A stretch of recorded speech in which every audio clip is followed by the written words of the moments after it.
Very good very good. आपल्या सगळ्यांना कसं वाटलं हे कॉम्पिटिशन जोरात बोलावं. कसं वाटलं? सुपर छान. डिसिजन कसं वाटलं? Thank you very much. Saraswati musical group आपलं नेहमी आभारी असेल आणि राहील. बरं, हा पूर्णतः डिसिजन माझा होता. सरांचं त्याच्यात काही नाही. त्यांनी माझी वही पण नाही बघितली, कोणाला मी काय करते, आणि ते त्यांच्याच टेन्शनमध्ये बसले होते. तर पूर्णतः त्यांनी मला सांगितलं, मॅडम तुम्हीच डिसिजन द्यायचा, मला विचारू पण नका आणि मला सांगू पण नका. कारण मी पहिल्या वेळेस विचार केला की ते ऑर्गनायझर त्यांच्याशी आपण बोलूया, पण त्यांनी पूर्ण मला ती संधी दिली. त्याबद्दल मनापासून धन्यवाद. त्याच्यात जरा पण ढवळाढवळ केली नाही. तुम्ही काय करताय आत्ता, त्यांना रिझल्ट त्यांनाही माहीत होतं कोण काय वगैरे. त्यांनी आत्ता बघितलं अच्छा असा रिझल्ट लागलेला आहे.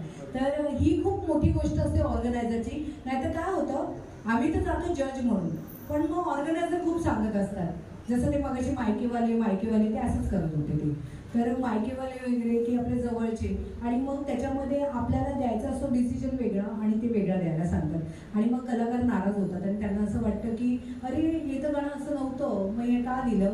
तर हा मोठा प्रॉब्लेम असतो. तर खरं त्याच्यासाठी ईश्वर सरांसाठी जोरदार आहे की थँक्यू, माझ्या संपूर्ण डिसिजनला तुम्ही सहमती दिली त्याबद्दल धन्यवाद.